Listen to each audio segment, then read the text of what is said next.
Mr. Speaker, the President of the United States.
Members of Congress, I have the high privilege and distinct honor of presenting to you the President of the United States.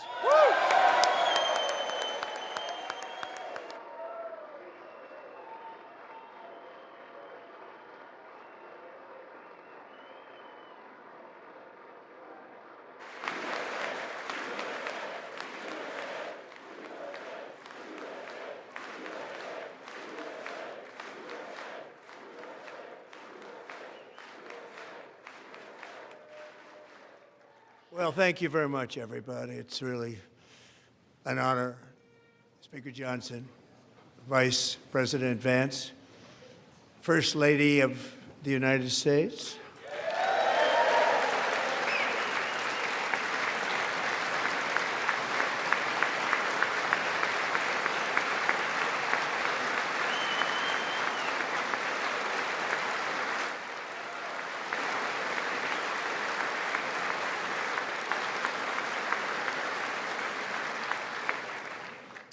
Second Lady of the United States.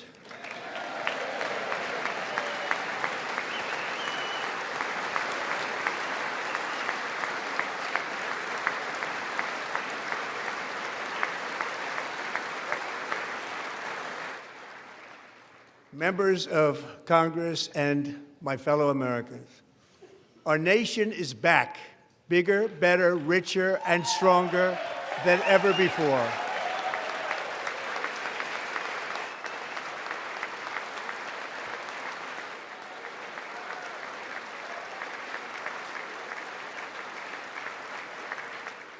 Less than 5 months from now, our country will celebrate an epic milestone in American history, the 250th anniversary of our glorious American independence.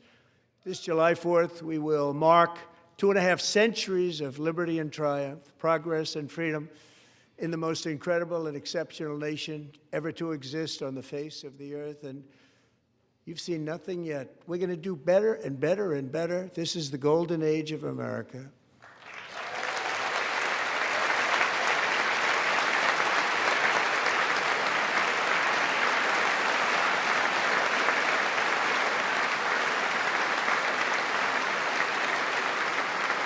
When I last spoke in this chamber 12 months ago, I had just inherited a nation in crisis with a stagnant economy, inflation at record levels, a wide-open border, horrendous recruitment for military and police, rampant crime at home, and wars and chaos all over the world. But tonight, after just 1 year, I can say with dignity and pride that we have achieved a transformation like no one has ever seen before, and a turnaround for the ages. It is indeed a turnaround for the ages.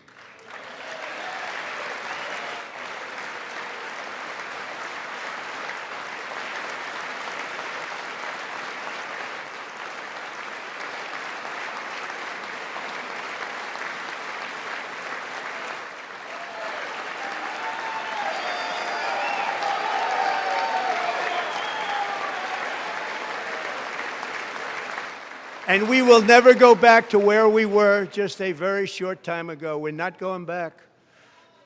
Today, our border is secure.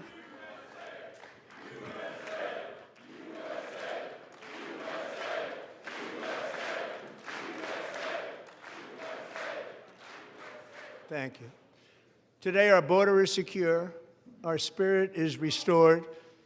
Inflation is plummeting. Incomes are rising fast. The roaring economy is roaring like never before, and our enemies are scared, our military and police are stacked, and America is respected again, perhaps like never before.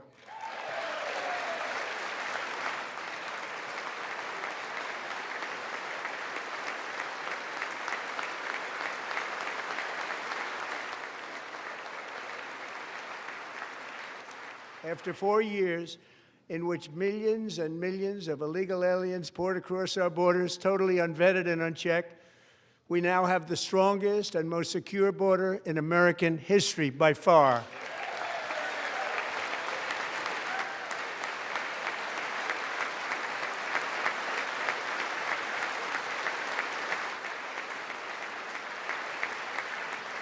In the past 9 months, 0 illegal aliens have been admitted to the United States.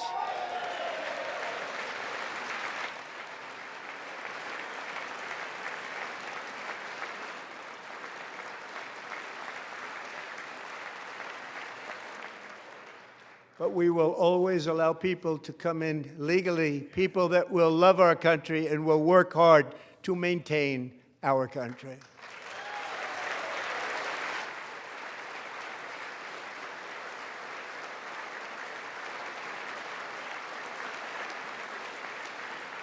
The flow of deadly fentanyl across our border is down by a record 56% in 1 year.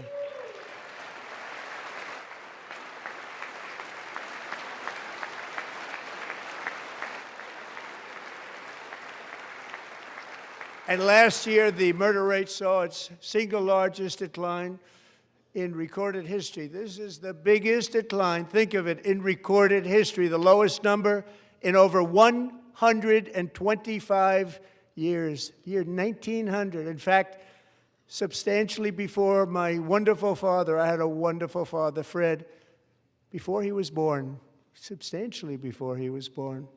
That's a long time ago. He wouldn't like me to say that, but that's a long time ago.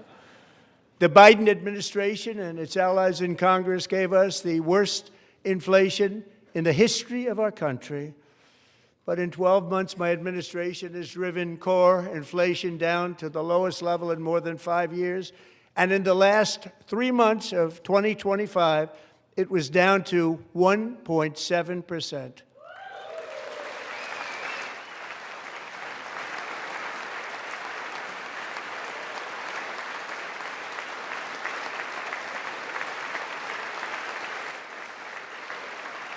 Gasoline, which reached a peak of over $6 a gallon in some states under my predecessor, it was quite honestly a disaster, is now below $2.30 a gallon in most states, and in some places, $1.99 a gallon. And when I visited the great state of Iowa just a few weeks ago, I even saw $1.85 a gallon for gasoline.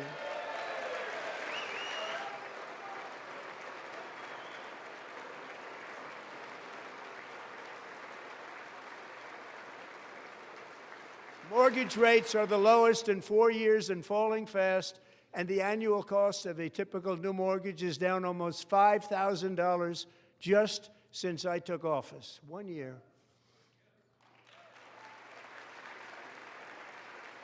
And low interest rates will solve the Biden-created housing problem while at the same time protecting the values of those people who already own a house that really feel rich for the first time in their lives. We want to protect those values. We want to keep those values up. We're going to do both. And we are going to keep it that way.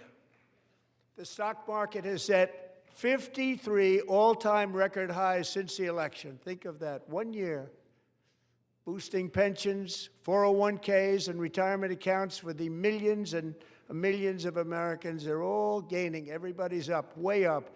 In 4 long years, the last administration got less than $1 trillion in new investment in the United States. And when I say less, substantially less. In 12 months, I secured commitments for more than $18 trillion pouring in from all over the globe.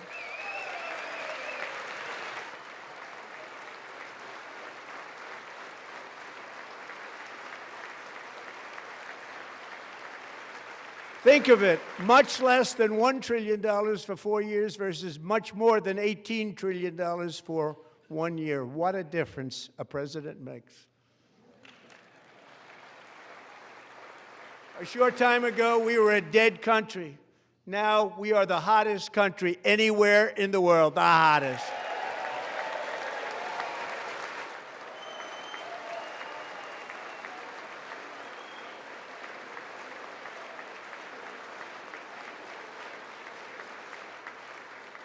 As thousands of new businesses are forming and factories, plants, and laboratories are being built, we have added 70,000 new construction jobs in just a very short period of time. It's getting bigger and bigger and stronger. Nobody can believe what they're watching. American oil production is up by more than 600,000 barrels a day, and we just received from our new friend and partner, Venezuela, more than 80 million barrels of oil.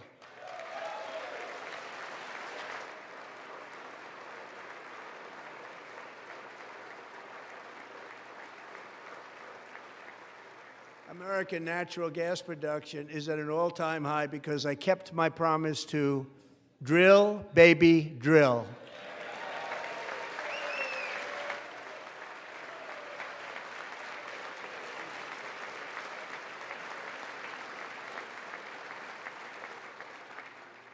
More Americans are working today than at any time in the history of our country. Think about that. Any time in the history of our country, more working today.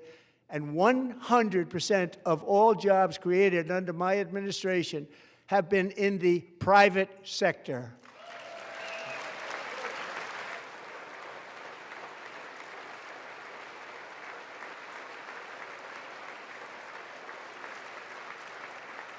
We ended DEI in America.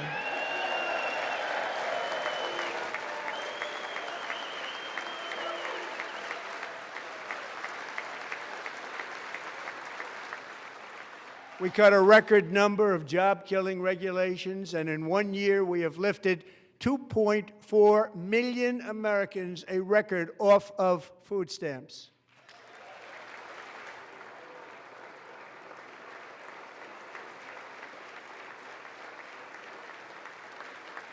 And for all of these reasons, I say tonight, members of Congress, the state of our union is strong.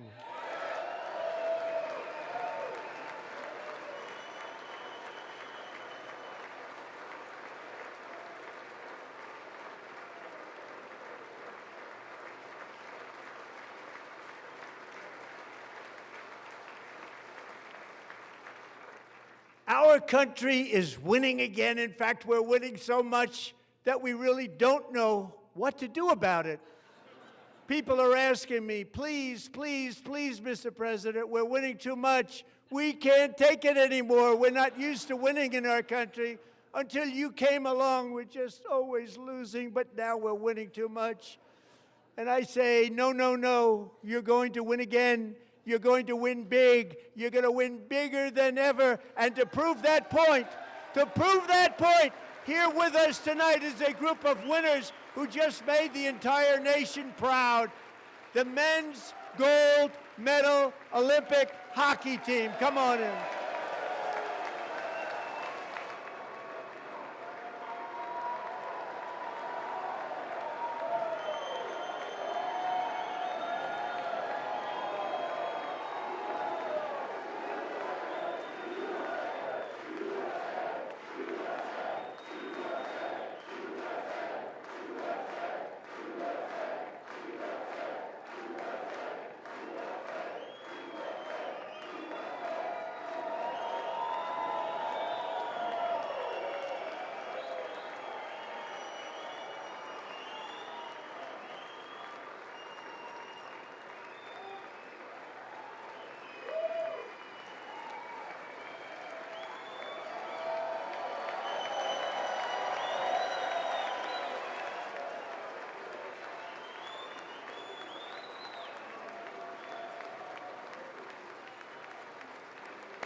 Go ahead. They do.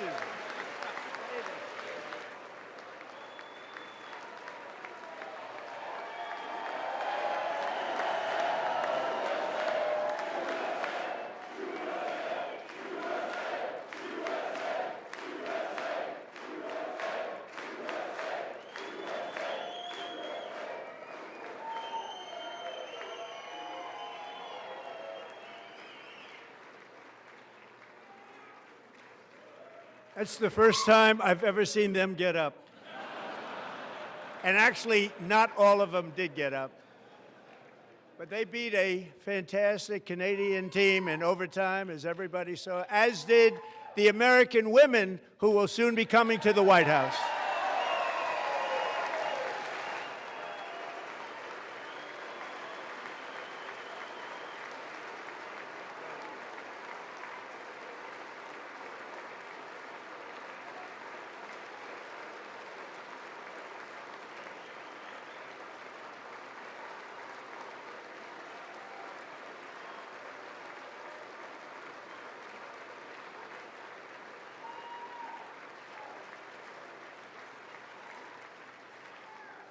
They were in the Oval Office before, and I just want to say a second very big congratulations to Team USA. But I have to say that, and I told them this, and we took a vote of the team. I said, anybody votes no, I'm not doing it. So they stood there, and they weren't about to say no, because I've never seen a goaltender play as well as goalie Connor Hellebuck.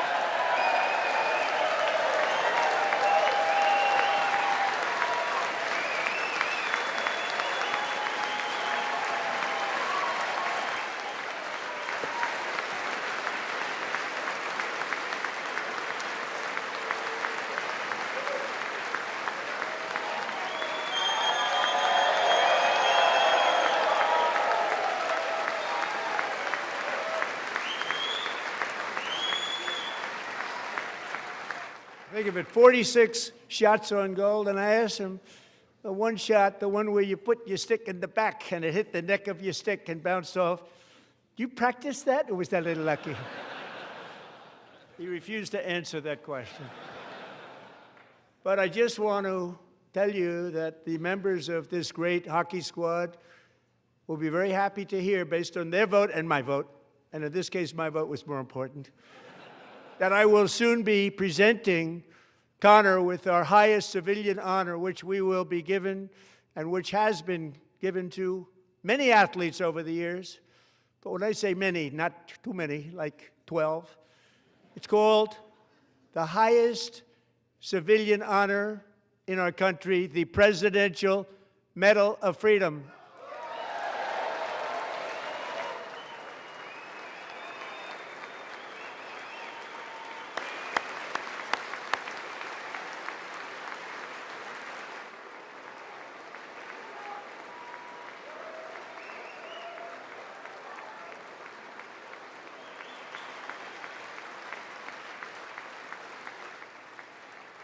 Great athletes have gotten that, very great, the best, and I thought he deserved it. And I did take a vote, every single one of them. I said, I'm not giving it if anybody goes no, and every single one of them rapidly put up their hand. So I want to thank you. What a special job you did. What special champions you are. Thank you very much.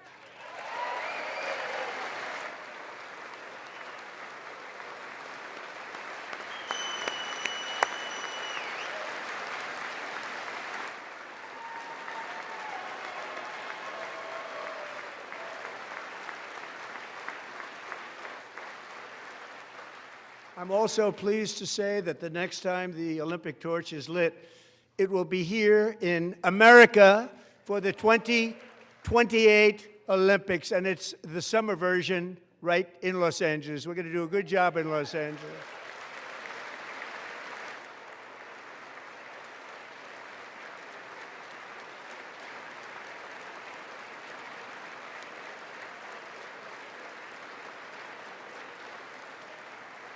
And Los Angeles is going to be safe, just like Washington, D.C. is now one of the safest cities in the country.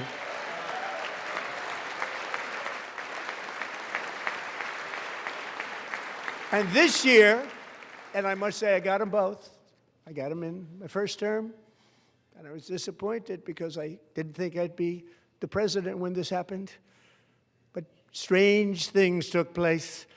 And now I've got them because I got the Olympics and I got the 2026 FIFA World Cup, and I wanted to claim the 250th, but I didn't get away with that one. I couldn't claim that one for myself. But we're getting the World Cup, so we have the World Cup and the Olympics coming, and that is exciting news.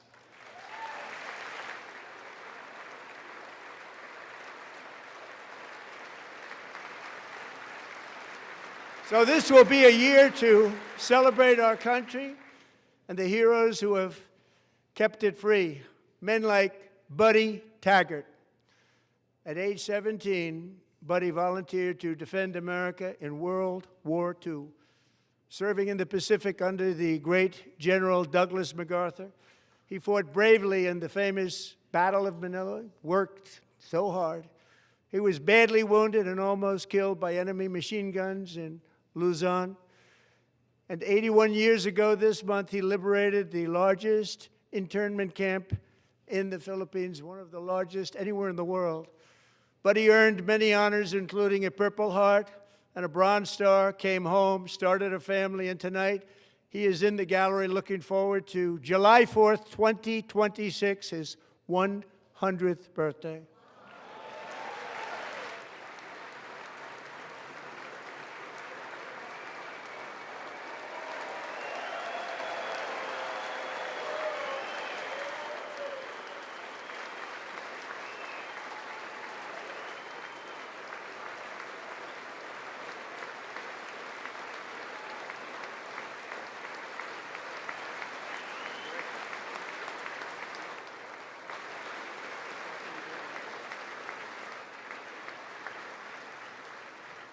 So, buddy, you're a brave man, and we salute you.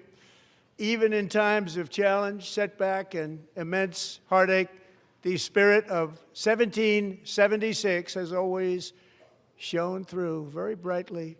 It was July 4th of last year when floodwaters tore through a girls' summer camp in Central Texas. One of the worst things I've ever seen. I was there, rising 26 feet in the matter of minutes, tragically claiming many, many lives. You all remember that one. As the waters threatened to sweep her away, 11-year-old Millie Kate McClelland closed her eyes and prayed to God. She thought she was going to die.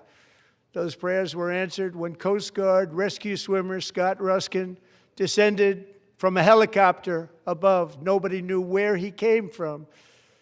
It was Scott's first ever rescue mission, a young guy, but very brave, very, very top, always top in his class. And he lifted not just Millie Kate, but 164 others to safety.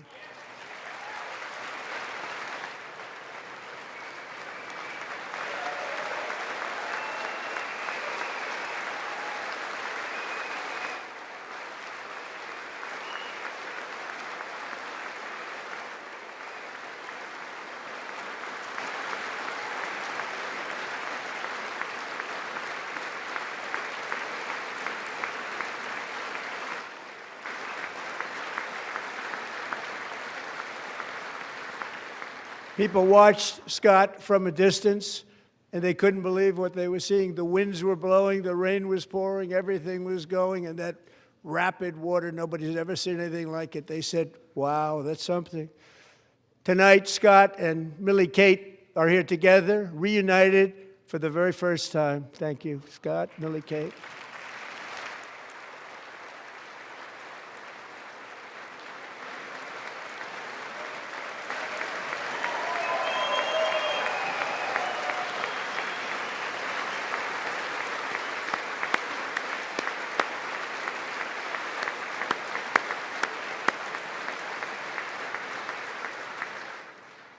And Petty Officer Ruskin, I'm pleased to inform you that I am now awarding you the Legion of Merit for extraordinary heroism, which is what it was, extraordinary heroism. Thank you.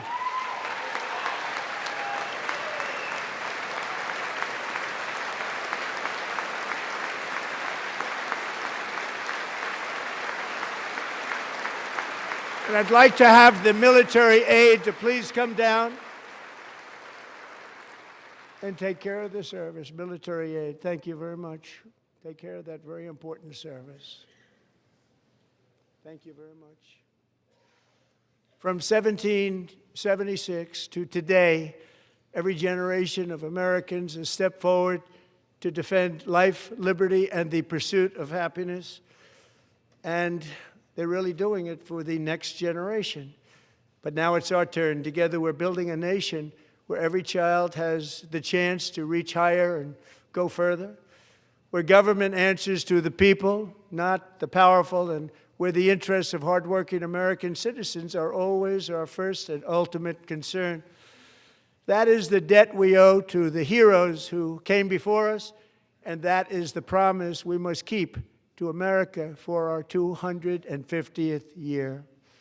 Last year, I urged this Congress to begin the mission by passing the largest tax cuts in American history, and our Republican majorities delivered so beautifully. Thank you, Republicans.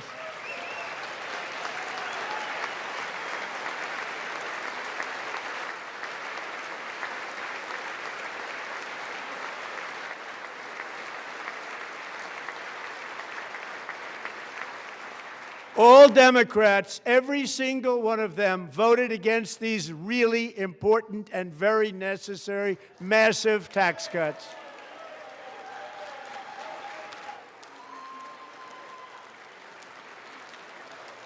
They wanted large-scale tax increases to hurt the people instead. But we held strong, and with the great, big, beautiful bill, we gave you no tax on tips, no tax on overtime, and no tax on Social Security for our great seniors.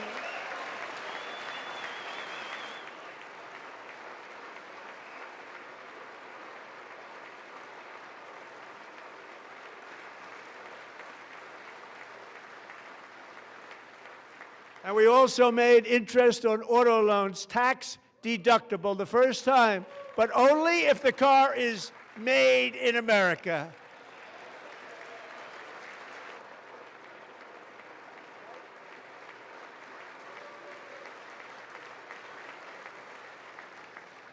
Recently in Pennsylvania, I met Megan Hemhauser, a devoted mom who's homeschools her children, beautiful, 2 children, during the day while waiting tables at night as her husband works overtime operating very heavy equipment.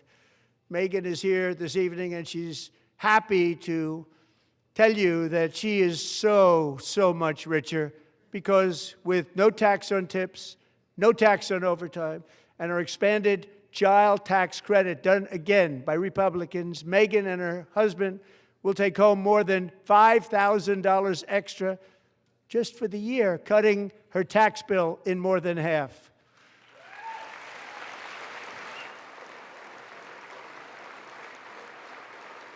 Megan, please stand up. We're fighting for you, Megan. Thank you, Megan. Thank you, Megan. We're fighting for you, Megan. Under our bill, parents like Megan can also activate their children's brand new Trump accounts. And I didn't name it. I did not name it. I did not name that.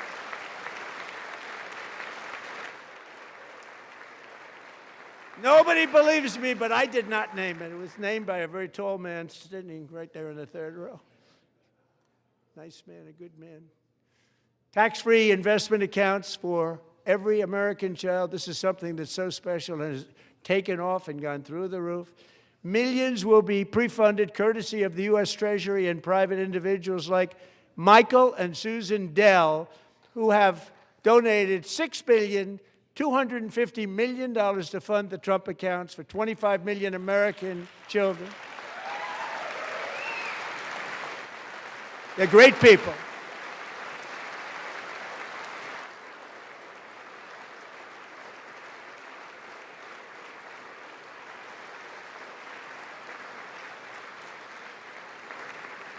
You know, I asked Michael Dell, how do you make all that money? He said, well, I just sat on my dorm in school, and I made computers, and I'd sell them to people, and I just kept selling and selling and selling, and pretty amazing story. That's called the American dream. He sold a lot of computers, a lot of those laptops, so I congratulate him on that, but I really thank him and Susan, as well as others like Brad Gerstner, a very tremendous guy. He was behind it right from the beginning. Brad Gerstner. Thank you, Brad.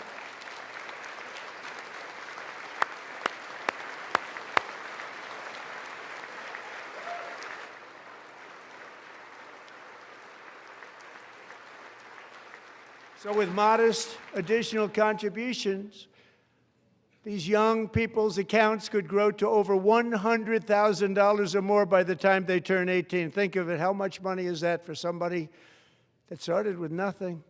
Over 100,000, could be much more than that. To make this investment in our children's future, go to trumpaccounts.gov, trumpaccounts.gov. And a lot of people are doing it. It's setting every record in the book. It's popular. They knew what it was going to take. I'm so proud of them. I'm so proud of the people that got it started. And now it's just taken off. One of the primary reasons for our country's stunning economic turnaround, the biggest in history, where the Dow Jones broke 50,000 4 years ahead of schedule, and the S&P hit 7,000, where it wasn't supposed to do it for many years were tariffs. I used these tariffs, took in hundreds of billions of dollars to make great deals for our country, both economically and on a national security basis. Everything was working well. Countries that were ripping us off for decades are now paying us hundreds of billions of dollars. They were ripping us so badly, you all know that. Everybody knows it. Even the Democrats know it. They just don't want to say it. And yet these countries are now happy, and so are we. We made deals. The deals are all done. And they're happy. They're not making money like they used to, but we're making a lot of money. There was no inflation, tremendous growth. And the big story was how Donald Trump called the economy correctly, and 22 Nobel Prize winners in economics didn't. They got it totally wrong. They got it really wrong. And then just 4 days ago, an unfortunate ruling from the United States Supreme Court. It just came down. It came down. Very unfortunate ruling. But the good news is that almost all countries and corporations want to keep the deal that they already made, right, Scott? Knowing that the legal power that I, as president, have to make a new deal could be far worse for them, and therefore they will continue to work along the same successful path that we had negotiated before the Supreme Court's unfortunate involvement. So despite the disappointing ruling, these powerful country-saving, it's saving our country, the kind of money we're taking in, peace-protecting. Many of the wars I settled was because of the threat of tariffs. I wouldn't have been able to settle them without. Will remain in place under fully approved and tested alternative legal statutes. And they have been tested for a long time. They're a little more complex, but they're actually probably better, leading to a solution that will be even stronger than before. Congressional action will not be necessary. It's already time-tested and approved. And as time goes by, I believe the tariffs paid for by foreign countries will, like in the past, substantially replace the modern-day system of income tax, taking a great financial burden off the people that I love.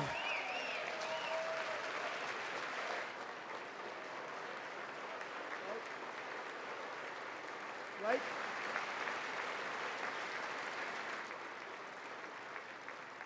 Moving forward, factories, jobs, investment, and trillions of dollars will continue pouring into the United States of America because we finally have a president who puts America first. I put America first.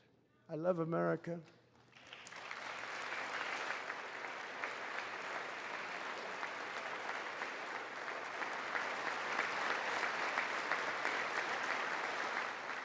For decades before I came along, we had the exact opposite. From trade to health care, from energy to immigration, everything was stolen and rigged in order to drain the wealth out of the productive, hardworking people who make our country great, who make our country run. Under Biden and his corrupt partners in Congress and beyond, it reached a breaking point with the Green New scam, open borders for everyone. They poured in by the millions and millions from prisons, from mental institutions. They were murderers, 11,888 murders. They came into our country. You allowed that to happen. And record-setting inflation that cost the typical family $34,000 in just a speck of time. Now the same people in this chamber who voted for those disasters suddenly use the word affordability, a word, they just used it. Somebody gave it to them, knowing full well that they caused and created the increased prices that all of our citizens had to endure. You caused that problem. You caused that problem.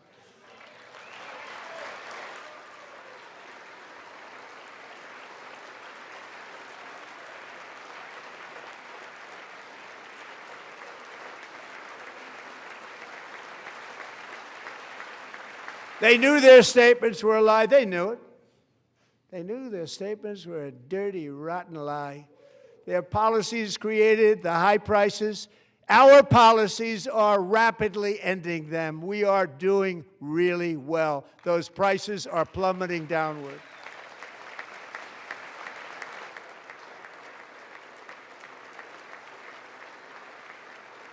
The price of eggs is down 60%, Madam Secretary, thank you. The cost of chicken, butter, fruit, hotels, automobiles, rent is lower today than when I took office by a lot. And even beef, which was very high, is starting to come down significantly. Just hold on a little while, we're getting it down. And soon you will see numbers that few people would think were possible to achieve just a short time ago. Nobody can believe when they see the kind of numbers, and especially energy, when they see energy going down to numbers like that, they cannot believe it. It's like another big tax cut. I'm also confronting one of the biggest ripoffs of our times, the crushing cost of health care caused by you. Since the passage of the Unaffordable Care Act, sometimes referred to as Obamacare, big insurance companies have gotten rich. It was meant for the insurance companies, not for the people. With our government giving them hundreds and hundreds of billions of dollars a year as their stock prices soared 1,000, 1,200, 1,400, and even 1,700%, like nothing else. That's why I introduced the great health care plan. I want to stop all payments to big insurance companies and instead give that money directly to the people so they can buy their own health care, which will be better health care at a much lower cost.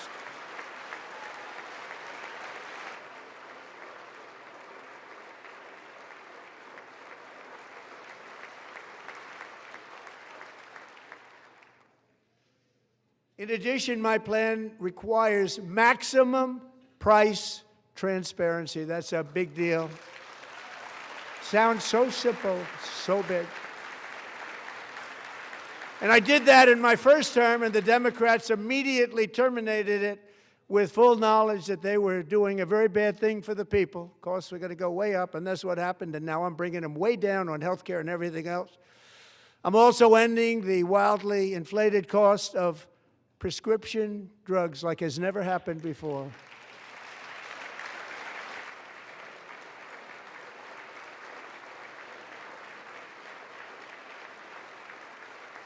Other presidents tried to do it, but they never could. They tried. Most didn't try, actually. But they tried. They said they tried. They couldn't do it. They didn't even come close. They were all talk and no action, but I got it done. Under my just enacted most favored nation agreements, Americans who have for decades paid by far the highest prices of any nation anywhere in the world for prescription drugs will now pay the lowest price anywhere in the world for drugs. Anywhere, the lowest price.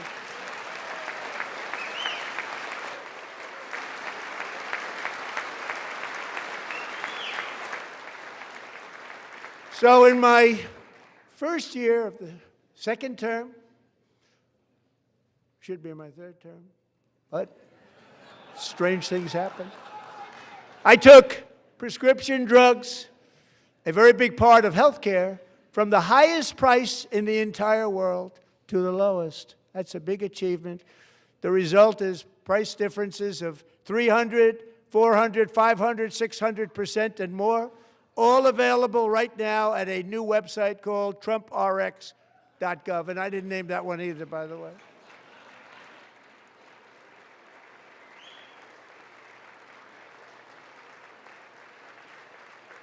And here tonight is the very first customer ever to get that big discount, and it is big, Catherine Rayner. For 5 years, she and her husband have struggled with infertility, and they turned to IVF. One drug has been costing Catherine $4,000 to purchase, but a few weeks ago, she logged onto the TrumpRx website and got that same drug that cost $4,000, got it for under $500. A reduction of much more, actually, than $3,500. Catherine, we are all praying for you, and you're going to be a great mom.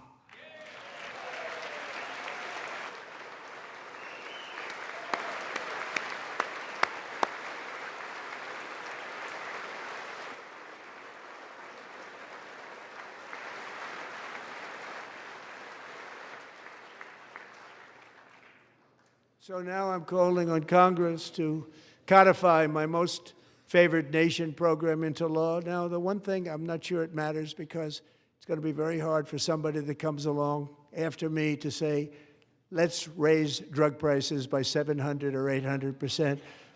But John and Mike, if you don't mind, codify it anyway. They may do it. Codify it anyway. Thank you. Many Americans are also concerned that energy demand from AI data centers could unfairly drive up their electric utility bills. Tonight, I'm pleased to announce that I have negotiated the new Ratepayer Protection Pledge. You know what that is? We're telling the major tech companies that they have the obligation to provide for their own power needs. They can build their own power plants as part of their factory so that no one's prices will go up. And in many cases, prices of electricity will go down for the community and very substantially down. This is a unique strategy never used in this country before. We have an old grid. It could never handle the kind of numbers, the amount of electricity that's needed. So I'm telling them they can build their own plant. They're going to produce their own electricity. It will ensure the company's ability to get electricity while at the same time lowering prices of electricity for you, and could be very substantial for all of you cities and towns. You're going to see some good things happen over the next number of years. Another pillar of the American dream that has been under attack is home ownership. With us tonight is Rachel Wiggins, a mom of two from Houston. She placed bids on 20 homes and lost all of those bids to gigantic investment firms that bypassed inspection, paid all cash, and turned those houses into rentals, stealing away her American dream. She was devastated. Stories like this are why last month I signed executive order to ban large Wall Street investment firms from buying up in the thousands single-family homes.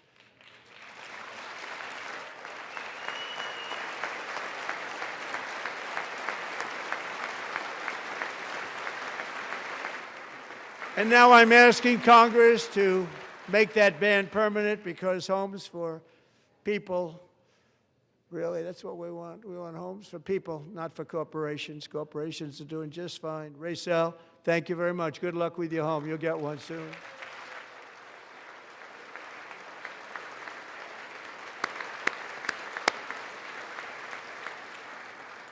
We're also working to make it easier for Americans to save for retirement.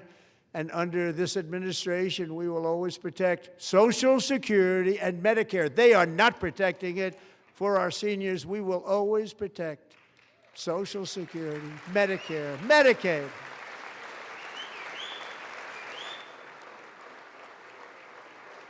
Since I took office, the typical 401k balance is up by at least $30,000. It's a lot of money. We have millions and millions of people, because the stock market has done so well, setting all those records. Your 401ks are way up.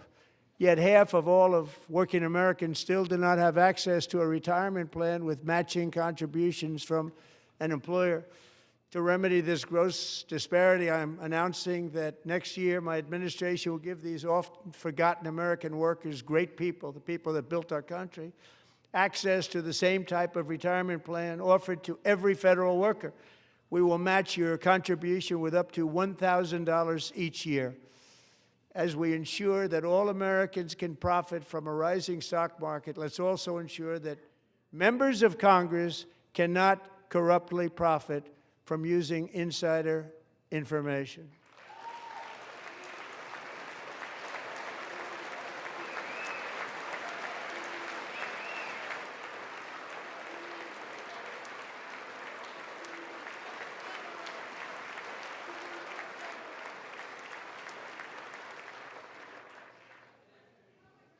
They stood up for that. I can't believe it. I can't believe it. Did Nancy Pelosi stand up if she's here? Doubt it.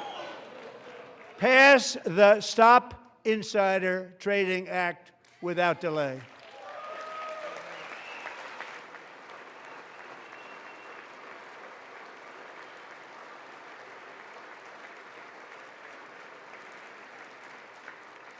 I wasn't sure if anybody even on this side was going to applaud for that. I'm very impressed. Thank you. I'm very impressed. But when it comes to the corruption that is plundering, it's plundering America. There's been no more stunning example than Minnesota, where members of the Somali community have pillaged an estimated $19 billion from the American taxpayer. Oh, we have all the information. And in actuality, the number is much higher than that. And California, Massachusetts, Maine, and many other states are even worse. This is the kind of corruption that shreds the fabric of a nation, and we are working on it like you wouldn't believe. So tonight, although started 4 months ago, I am officially announcing the war on fraud to be led by our great Vice President, J.D. Vance.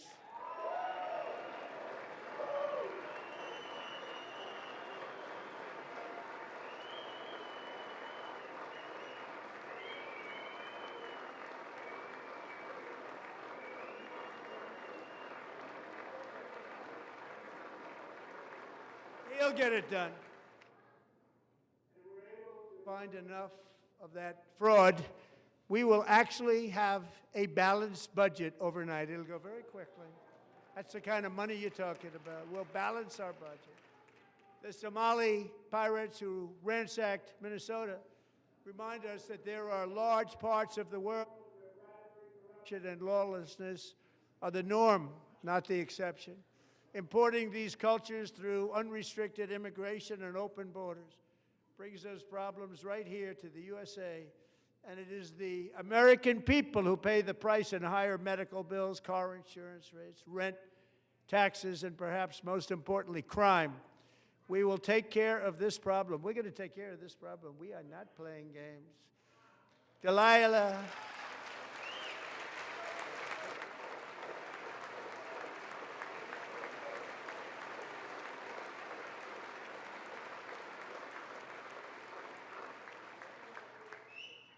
Delilah Coleman was only 5 years old in June 2024 when a 18-wheel tractor trailer plowed into her stopped car traveling at 60 miles an hour or more. The driver was an illegal alien let in by Joe Biden and given a commercial driver's license by open borders politicians in California. Doctors said Delilah would never be able to walk or talk, have a good life. She wouldn't even be able to eat again. But against all odds, she is now in the first grade learning to walk. And she's here this evening with her dad, Marcus, a fantastic man. Delilah, please, you are a great inspiration. Please stand up.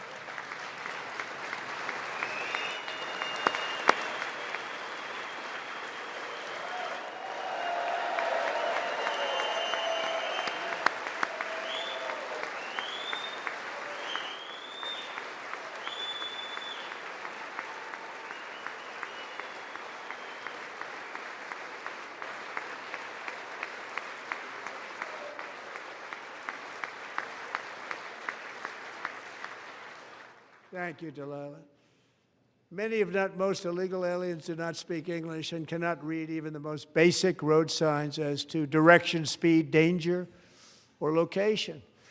That's why tonight I'm calling on Congress to pass what we will call the Delilah Law, barring any state from granting commercial driver's licenses to illegal aliens.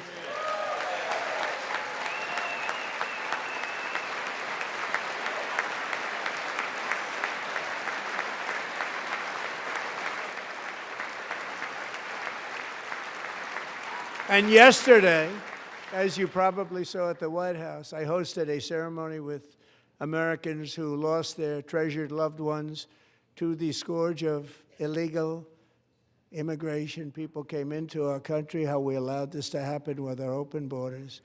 These are the angel moms and families that for decades our government betrayed and our media totally ignored. It was terrible. Hard to believe, actually. In 2023, a 16-year-old high school cheerleader named Elizabeth Medina was supposed to perform in her town's Christmas parade, but she never arrived. Her mother, Jacqueline, went home to look for her, and she found her lying dead in a bathtub bleeding profusely after being stabbed 25 times.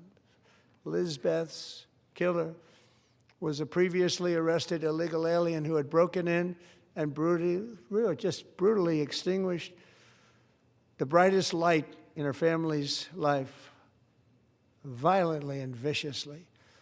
Her heartbroken mother is in the gallery to remind everyone in this chamber exactly why we are deporting illegal alien criminals to our country at record numbers, and we're getting them the hell out of here fast. We don't want them.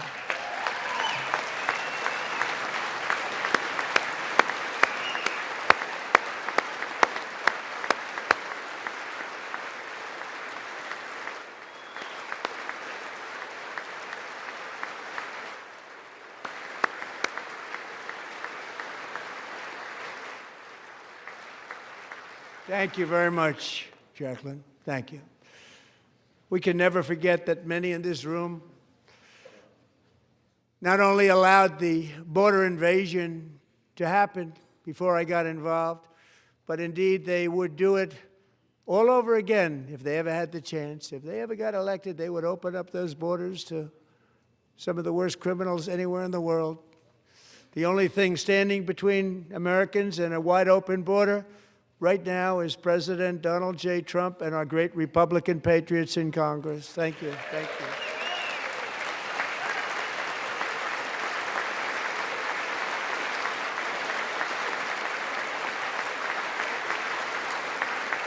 As we speak, Democrats in this chamber have cut off all funding for the Department of Homeland Security. It's all cut off. It's all cut off. They have instituted another Democrat shutdown, the first one costing us 2 points on GDP. 2 points we lost on GDP, which probably made them quite happy, actually. Now they have closed the agency responsible for protecting Americans from terrorists and murderers. Tonight I'm demanding the full and immediate restoration of all funding for the border security, homeland security of the United States, and also for helping people clean up their snow. We have no money because of the Democrats, and it would be nice. We'd love to give you a hand at cleaning it up, but you gave no money. Nobody's getting paid. It's a shame. So you have to think about it. We have, in case you didn't know, a pretty large snowstorm out there. One of the great things about the State of the Union is how it gives Americans the chance to see clearly what their representatives really believe. So tonight I'm inviting every legislator to join with my administration in reaffirming a fundamental principle. If you agree with this statement, then stand up and show your support.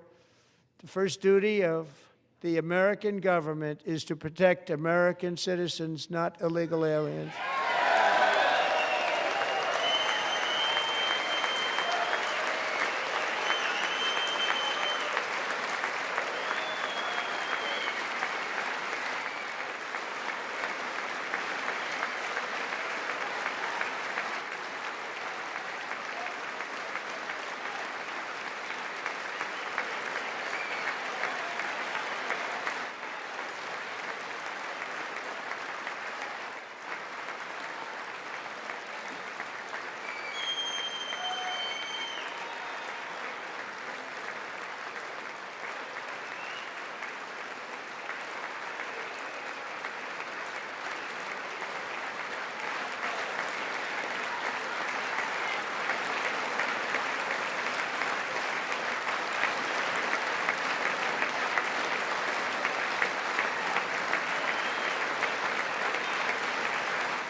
Isn't that a shame? You should be ashamed of yourself not standing up. You should be ashamed of yourself. That is why I'm also asking you to end deadly sanctuary cities that protect the criminals and enact serious penalties for public officials who block the removal of criminal aliens. In many cases, drug lords, murderers all over our country, they're blocking the removal of these people out of our country, and you should be ashamed of yourself.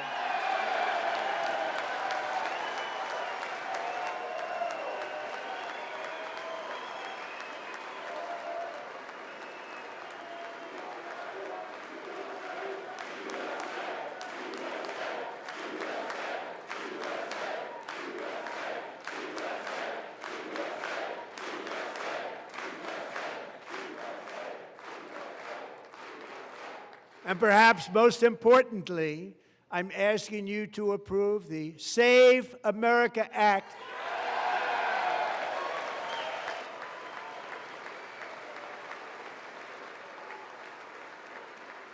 To stop illegal aliens and others who are unpermitted persons from voting in our sacred American elections. That cheating is rampant in our elections. It's rampant. It's very simple. All voters must show voter ID.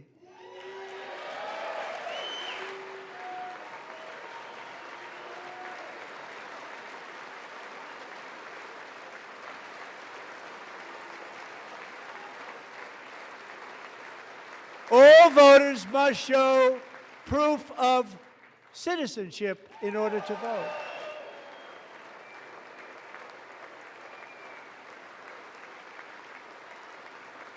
And no more crooked mail-in ballots except for illness, disability, military, or travel. None. And this should be an easy one. And by the way, it's polling at 89%, including Democrats, 89%.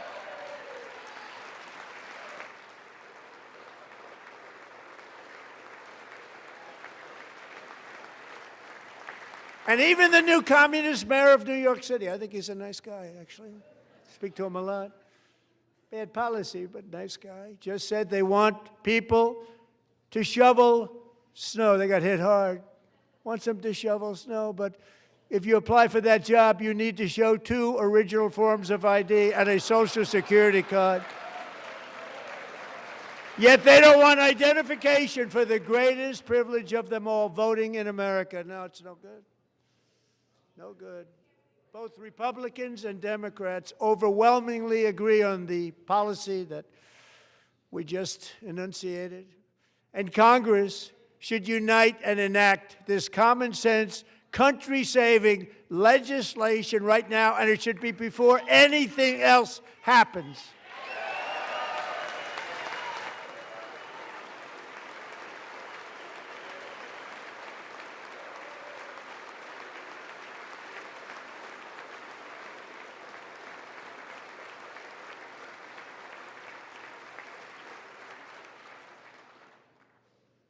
And the reason they don't want to do it, why would anybody not want voter ID? One reason, because they want to cheat. There's only one reason. They make up all excuses. They say it's racist. They come up with things, you almost say, what imagination they have. They want to cheat. They have cheated, and their policy is so bad that the only way they can get elected is to cheat. And we're going to stop it. We have to stop it, John.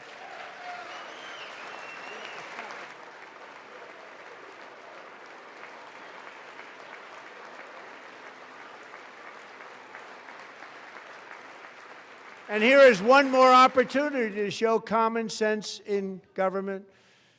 In the gallery tonight are Sage Blair and her mother, Michelle.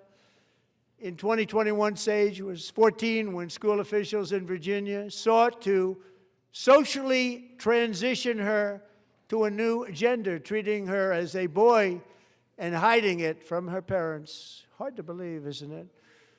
Before long, a confused Sage ran away from home after she was found in a horrific situation in Maryland. A left-wing judge refused to return Sage to her parents because they did not immediately state that their daughter was their son. Sage was thrown into an all-boys state home and suffered terribly for a long time. But today, all of that is behind them because Sage is a proud and wonderful young woman with a full-ride scholarship to Liberty University. Sage and Michelle, please stand up.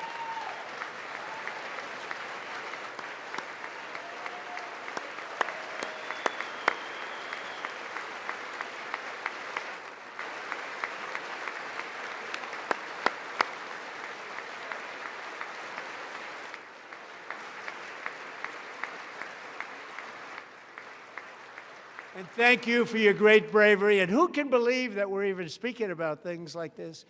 15 years ago, if somebody was up here and said that, they'd say, what's wrong with him?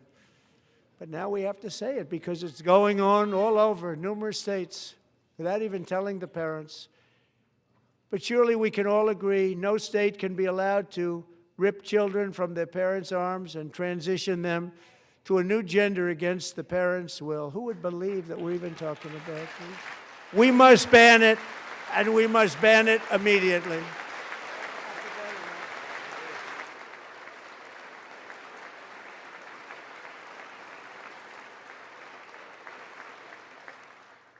Look, nobody stands up. These people are crazy, I'm telling you. They're crazy.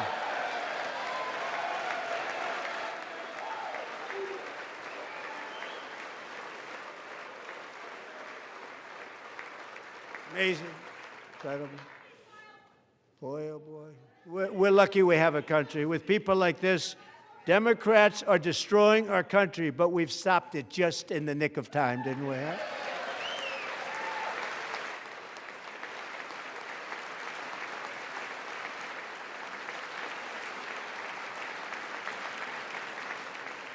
No one cares more about protecting America's youth than our wonderful First Lady, now a movie star. She's a movie star. Can you believe it?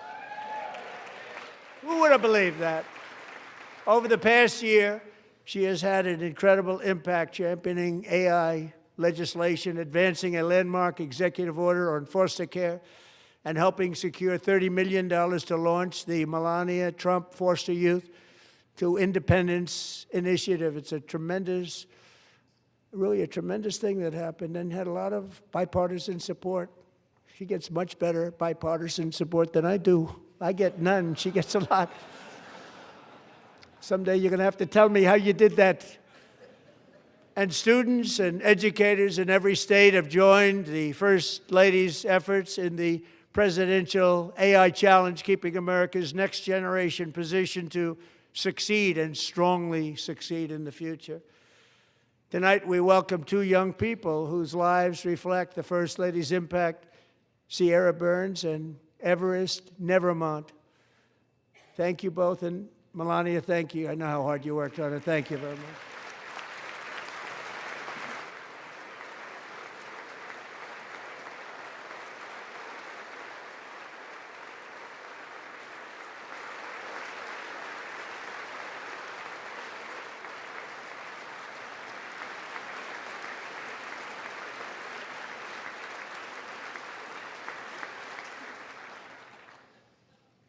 I'm very proud to say that during my time in office, both the first 4 years and in particular this last year, there has been a tremendous renewal in religion, faith, Christianity, and belief in God. Tremendous renewal.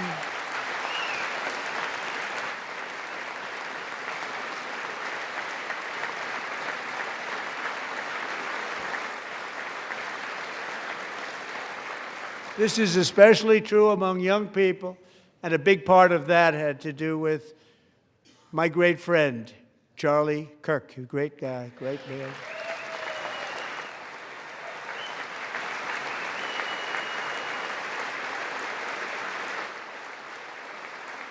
So last year, Charlie was violently murdered by an assassin and martyred, really martyred for his beliefs.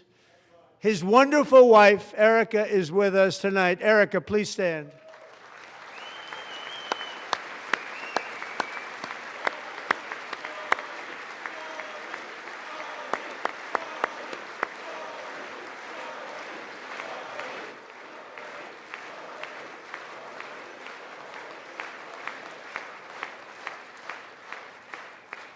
Thank you, Erica.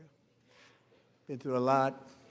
In Charlie's memory, we must all come together to reaffirm that America is one nation under God, and we must totally reject political violence of any kind.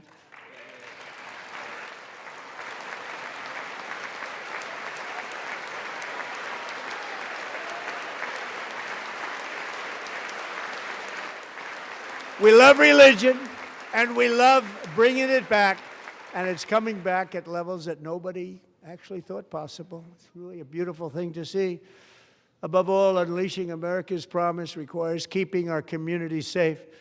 We have made incredible strides, yet dangerous repeat offenders continue to be released by pro-crime Democrat politicians again and again.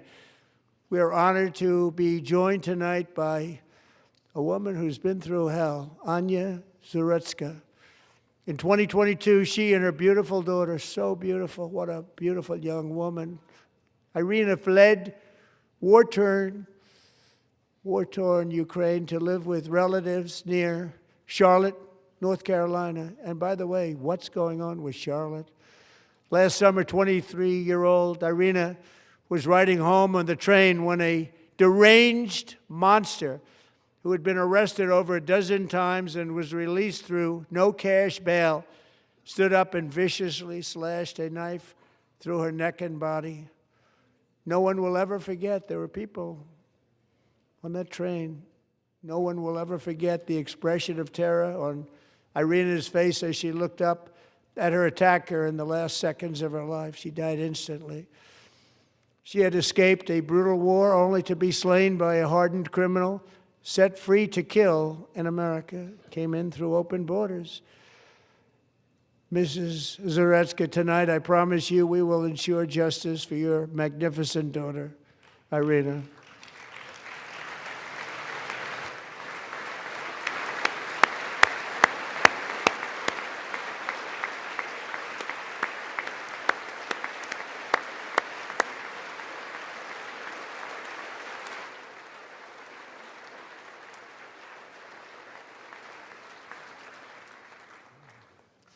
How do you not stand? How do you not stand? I'm asking this Congress to pass tough legislation to ensure that violent and dangerous repeat offenders are put behind bars, and importantly, that they stay there.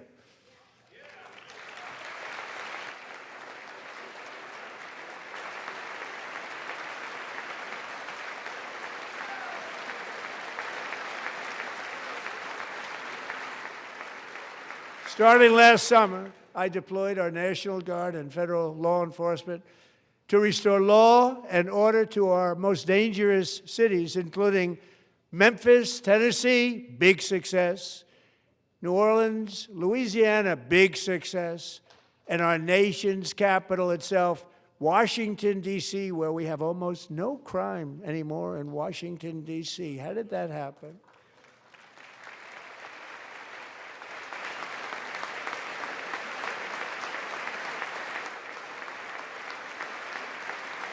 In fact, crime in Washington is now at the lowest level ever recorded, and murders in D.C. this January were down close to 100% from a year ago.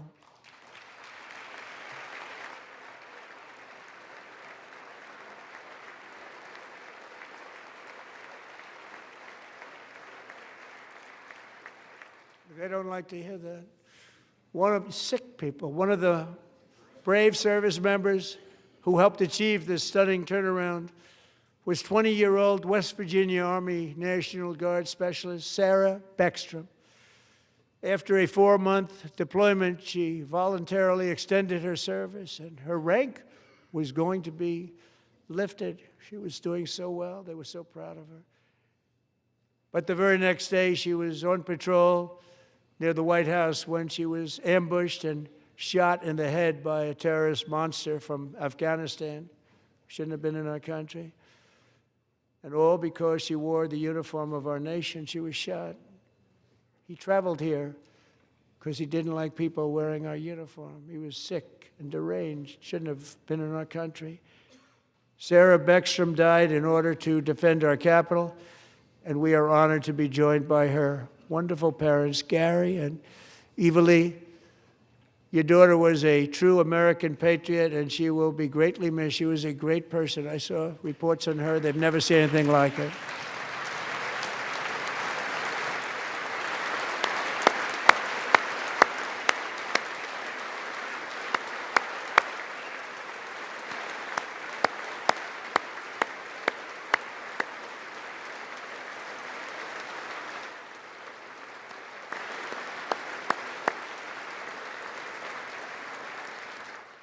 So sorry. Thank you very much. A great young lady. I saw reports that were like, perfect. She was perfect. Serving alongside Sarah that day was Staff Sergeant Andrew Wolf.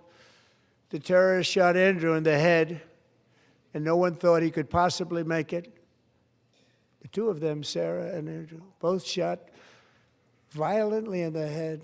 Neither was expected to make it. They weren't even given a chance, except his wonderful mother, named Melody, who I spoke to the same night, and she was so positive. The doctors thought that Andrew was gone, but his mother said, no, Mr. President, Andrew will be fine. He's going to make it.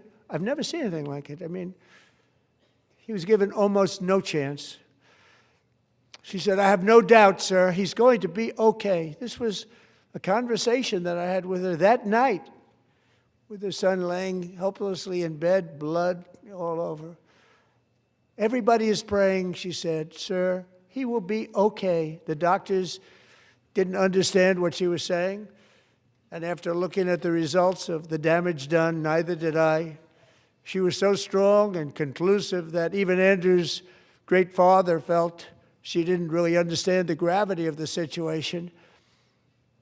But she turned out to be right. Right, Melody? She turned out to be right.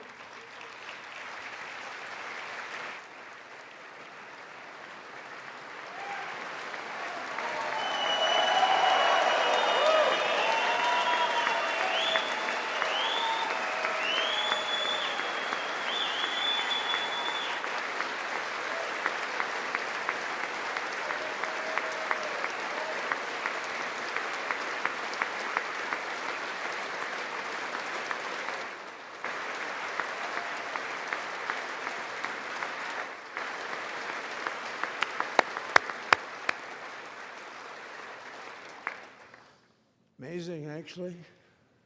I said, where does this woman come from? She's the most positive person I've ever met. With God's help, Andrew has battled back from the edge of death, and we're talking about the edge of death, on his way to a miraculous recovery. He's got a little work to do, but he's doing great. Nice to see you. He's a good-looking guy. Nice to see you. Thanks, Andrew. Thank you very much.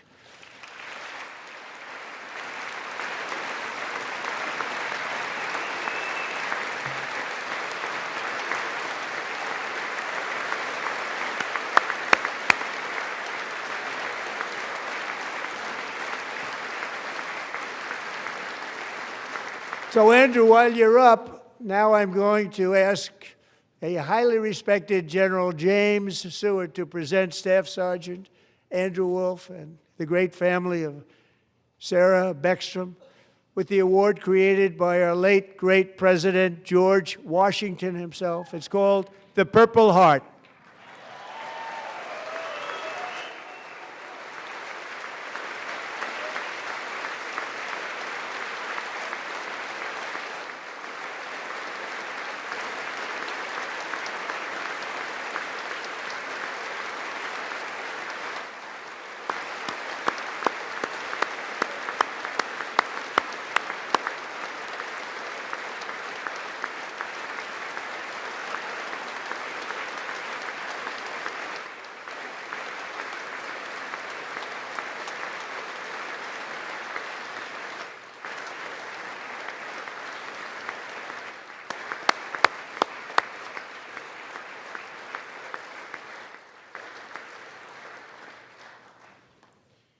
We love you all.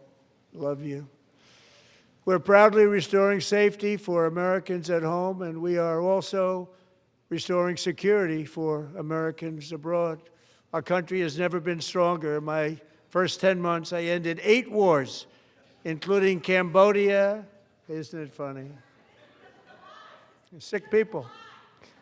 Cambodia and Thailand, Pakistan and India. Would have been a nuclear war. 35 million people, said the Prime Minister of Pakistan, would have died if it were not for my involvement. Kosovo and Serbia, Israel and Iran, Egypt and Ethiopia, Armenia and Azerbaijan, the Congo and Rwanda, and of course the war in Gaza, which proceeds at a very low level. It's just about there.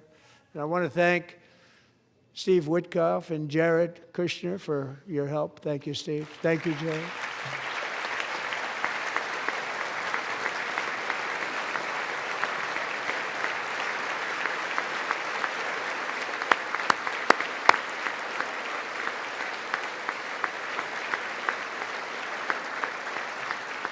And I also want to thank the man they report to, Secretary of State Marco Rubio. Thank you, Marco.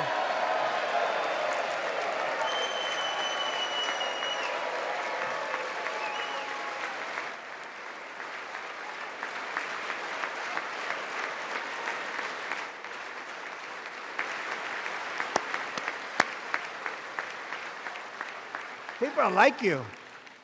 You know, Marco got 100% of the votes when he was in confirmation. I think our next one was about 54%. And some of the Democrats are now saying, I can't believe we approved that guy. And he said it's an honor that they feel that way, right, Marco?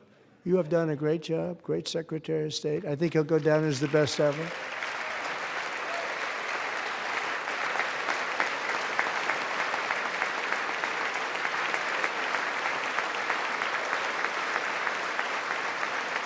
Under the ceasefire I negotiated, every single hostage, both living and dead, has been returned home. Can you believe that?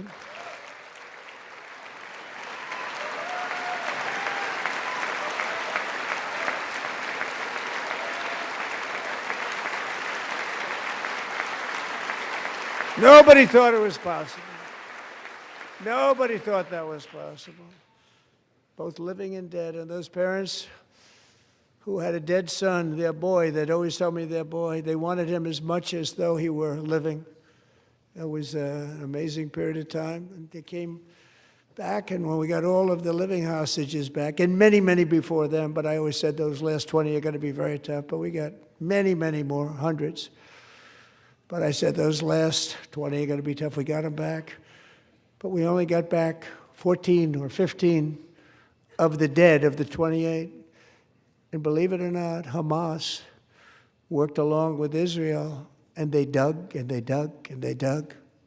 It's a tough thing to do, going through bodies all over, passing up 100 bodies sometimes for each one that they found.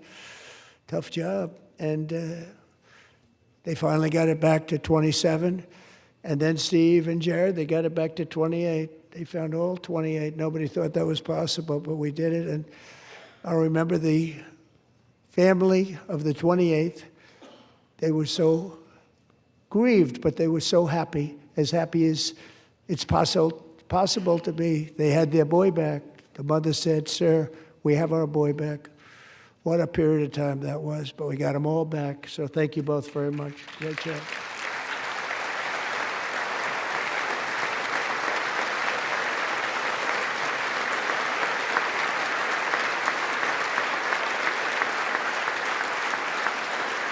And we're working very hard to end the 9th war, the killing and slaughter between Russia and Ukraine, where 25,000 soldiers are dying each and every month. Think of that, 25,000 soldiers are dying a month. A war which would have never happened if I were president. Would have never happened. As president, I will make peace wherever I can, but I will never hesitate to confront threats to America wherever we must. That's why in a breakthrough operation last June, the United States military obliterated Iran's nuclear weapons program with an attack on Iranian soil known as Operation Midnight Hammer.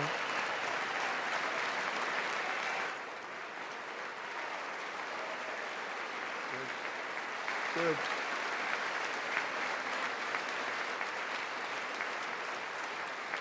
For decades, it had been the policy of the United States never to allow Iran to obtain a nuclear weapon. Many decades. Since they seized control of that proud nation 47 years ago, the regime and its murderous proxies have spread nothing but terrorism and death and hate. They've killed and maimed thousands of American service members and hundreds of thousands and even millions of people with what's called roadside bombs. They were the kings of the roadside bomb. And we took out Soleimani. I did that during my first term. Had a huge impact. He was the father of the roadside bomb.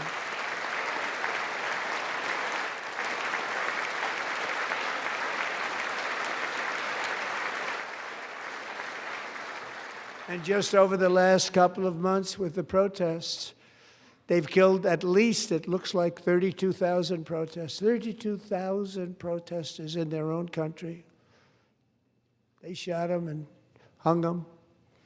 We stopped them from hanging a lot of them with the threat of serious violence. But this is some terrible people.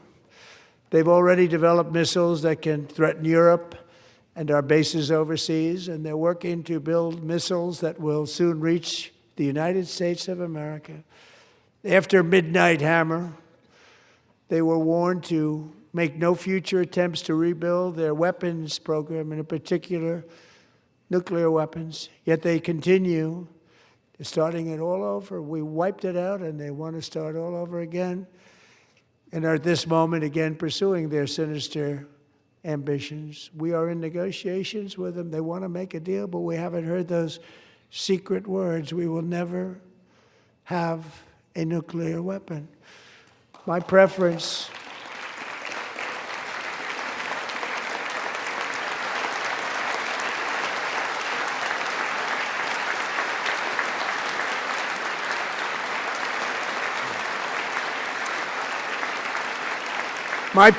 is to solve this problem through diplomacy. But one thing is certain, I will never allow the world's #1 sponsor of terror, which they are by far, to have a nuclear weapon. Can't let that happen.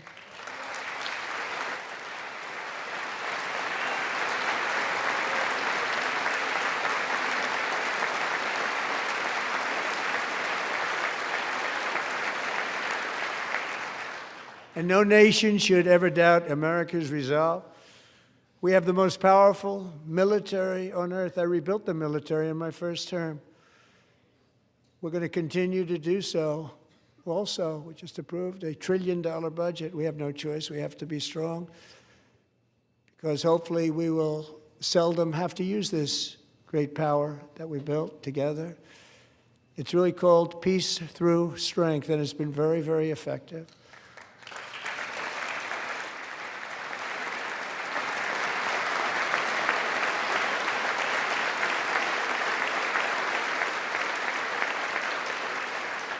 So thanks to Republicans in Congress who are investing that record number of dollars, have no choice, in the United States Armed Forces. Also creating a lot of jobs, but we're not even doing it for that reason. Because as I said, we have more jobs, more people working today than ever before in the history of our country. And NATO countries are friends and allies. They are. They're our friends and they're our allies. Have just agreed, at my very strong request, to pay 5% of GDP for military defense rather than the 2%, which they weren't paying. We were paying for almost all of NATO. Now they're paying 5 as opposed to not paying 2.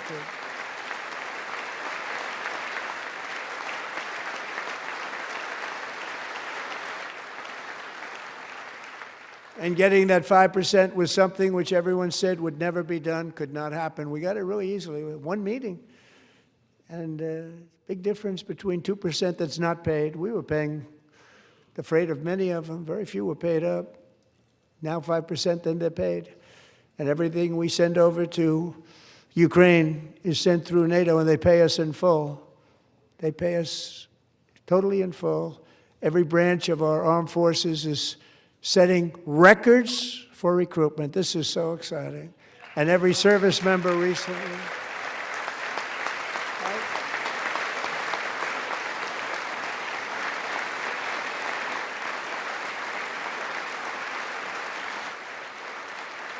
And every service member recently received a warrior dividend of $1,776.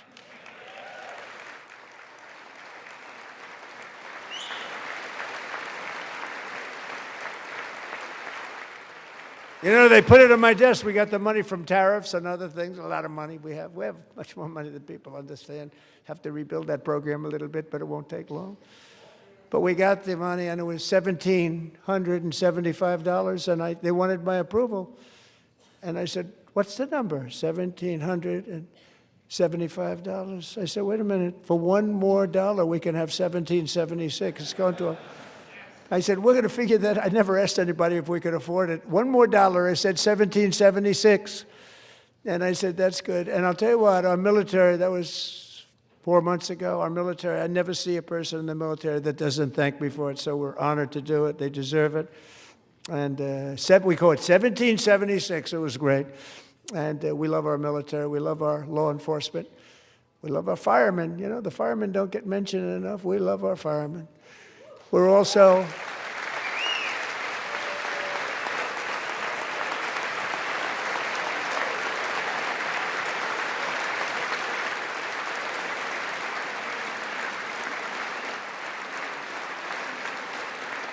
restoring American security and dominance in the Western Hemisphere, acting to secure our national interests and defend our country from violence, drugs, terrorism, and foreign interference. For years, large swaths of territory in our region, including large parts of Mexico, really large parts of Mexico, have been controlled by murderous drug cartels. That's why I designated these cartels as foreign terrorist organizations, and I declared illicit fentanyl as a weapon of mass destruction.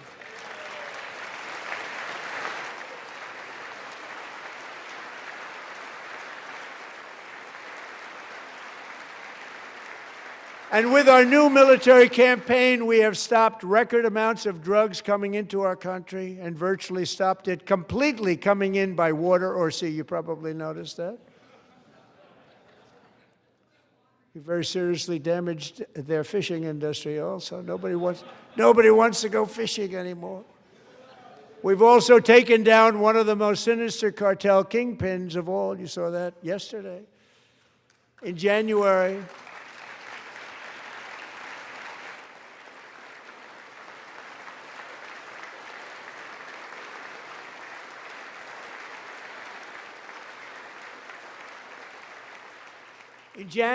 elite American warriors carried out one of the most complex, spectacular feats of military competence and power in world history. No one's seen anything like it. Foreign leaders, I won't tell you who, called me and they said, very impressive, very good. They couldn't believe, they all watched, they saw what happened. This is a different fighting force that we had years ago when we fought to tie. You know, it's a great fighting force. I'm so proud of it. Look at Space Force. Space Force is my baby, because we did that. My baby is becoming so important.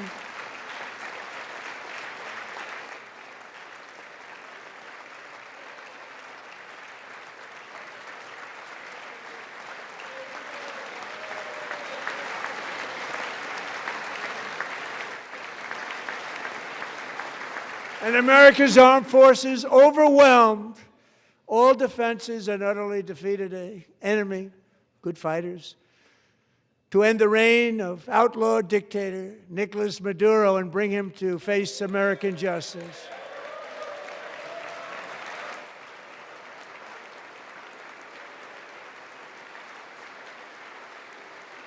And this was an absolutely colossal victory for the security of the United States, and it also opens up a bright new beginning for the people of Venezuela. We're working closely with the new president of Venezuela, Delcy Rodriguez, to unleash extraordinary economic gains for both of our countries and to bring new hope to those who have suffered so terribly. They really did suffer. With us tonight is Alejandro Gonzalez. She grew up in a tight-knit Venezuelan family and was especially close to her beloved uncle Enrique. But after Enrique ran for office and opposed Maduro, he was kidnapped by Maduro's security forces and thrown into the regime's really infamous prison in Caracas. Alejandro feared she would never see her uncle again. She feared for her own life also. But since the raid, we have worked with the new leadership, and they have ordered the closure of that vile prison and released hundreds of political prisoners already, with more to come. Alejandro, I'm pleased to inform you that not only has your uncle been released, but he is here tonight. We brought him over to celebrate his freedom with you in person. Enrique, please come down.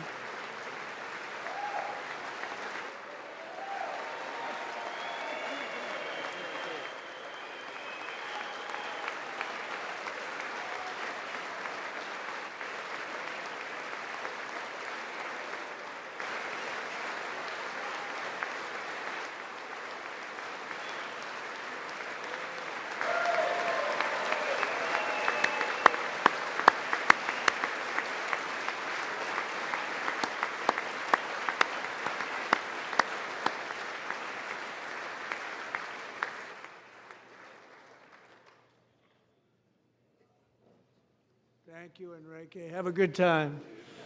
Nice to have you back, Enrique. There were many heroes on that January raid to capture Maduro, really great heroes. It was very dangerous. They knew we were coming. They were all set. But the deeds of one warrior that night will live forever in the eternal chronicles of military valor.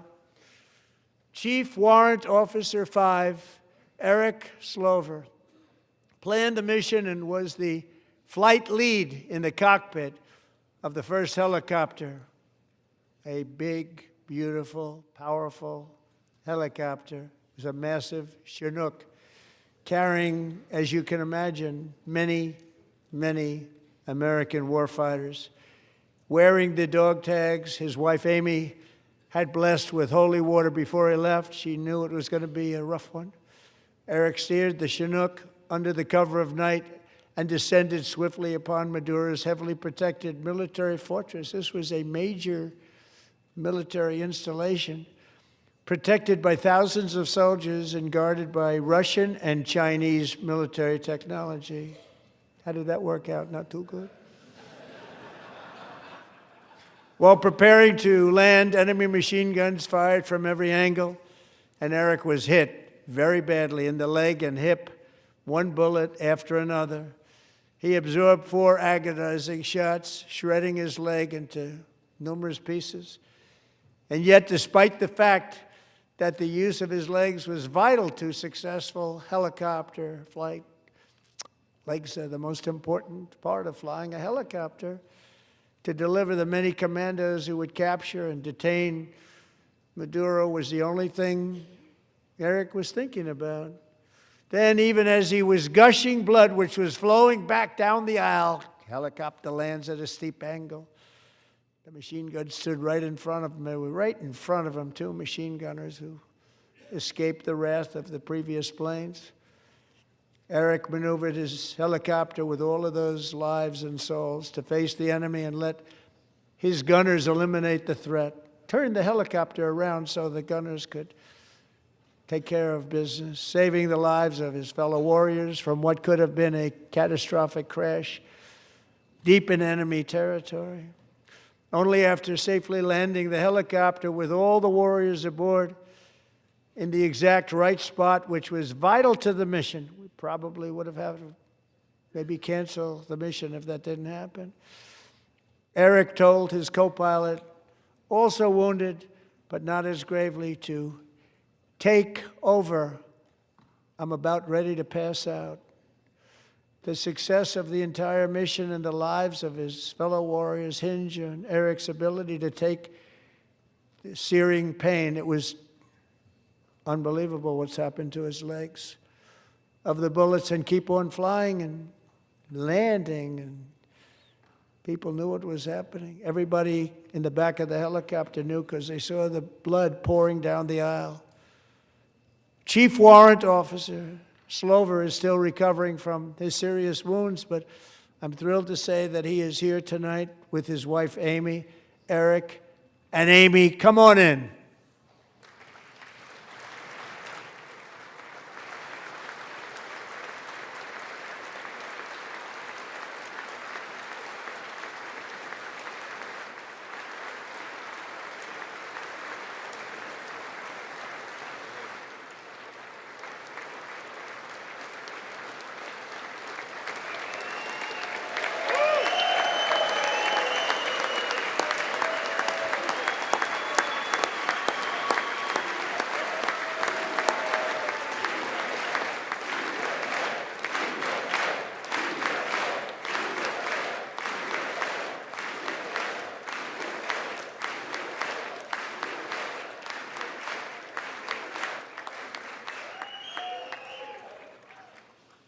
So we have a surprise for Eric and Amy. In recognition of Eric's actions above and beyond the call of duty, I would now like to ask General Jonathan Braga to present Chief Warrant Officer Slover with our nation's highest military award, the Congressional Medal of Honor.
Well, thank you very much, Eric and Amy. Great to get to know you. I met with them and with a lot of their fellow warriors at Fort Bragg recently. You notice the name Fort Bragg, we have it back, we brought it back. We won the First World War with it, the Second World War with it, and then they decided to change the name. So we changed it back. Everybody wanted to change back too.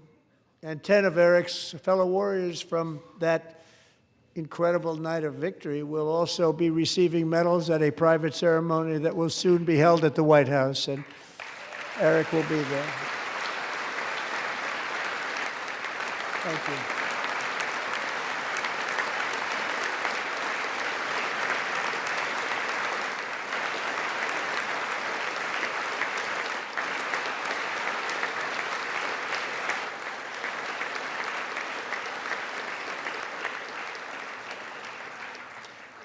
Thank you, Eric. That's a big one.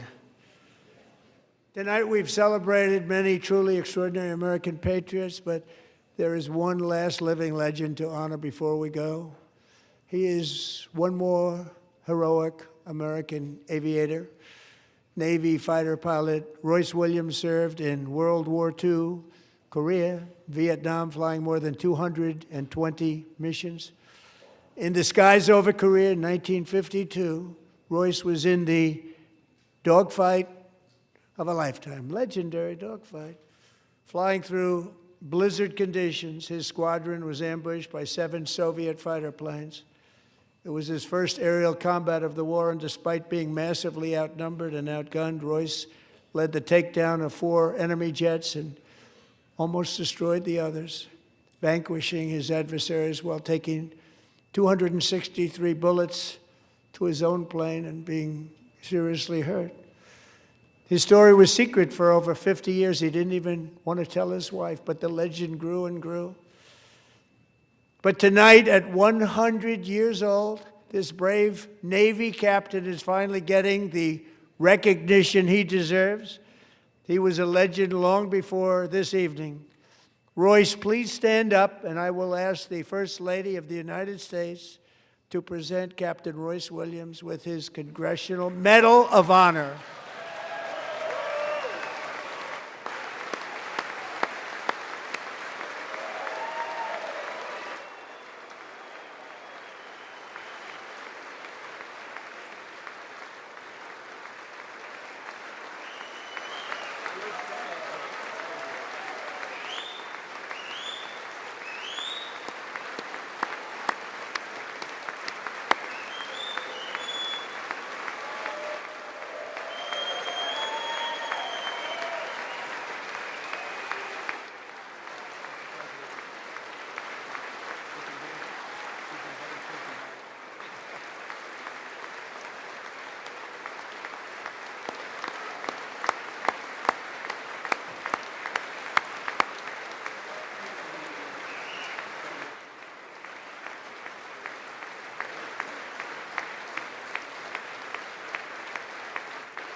Thank you, Royce, and thank you, Eric.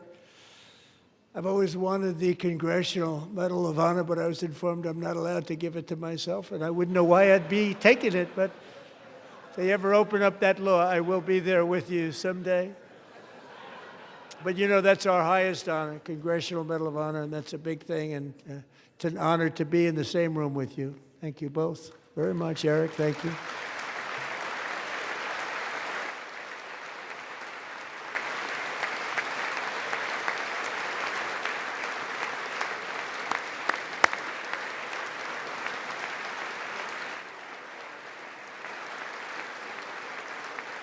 Thank you. 250 years is a long time in the life of a nation, but in another sense, it's really a mere moment in the eye of history. Two of the gentlemen we met in the gallery this evening took their first breaths 1 century ago, 100 years before that, on July 4th, 1826, the author of the Declaration of Independence, brilliant, Thomas Jefferson, drew his last breath. Just a single long human lifespan separates the giants who declared and won our independence from the heroes who stand among us tonight. Everything our nation has done, everything we have achieved, has been the work of those few great lifetimes. In those brief chapters, Americans built this nation from 13 humble colonies into the pinnacle of human civilization and human freedom, the strongest, wealthiest, most powerful, most successful nation in all of history. Americans ventured out across the daunting and dangerous continent. We carved paths through an unforgiving wilderness, settled a boundless frontier, and tamed the beautiful but very, very dangerous Wild West. From empty marshes and wide open plains, we raised up the world's greatest cities. Together, we mastered the world's mightiest industries and shattered history's monstrous tyrannies. And we liberated millions from the chains of fascism, communism, oppression, and terror. Americans lifted humanity into the skies on the wings of aluminum and steel, and then we launched mankind into the stars on rockets powered by sheer American will and unyielding American pride. We wired the globe with our ingenuity. We captivated the planet with American culture.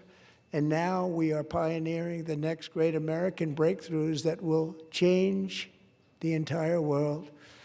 All of this and so much more is the enduring legacy, unmatched glory of the hardworking patriots who built and defended this country and who still carry the hopes and freedoms on all of humanity's backs. For years they were forgotten, betrayed, and cast aside.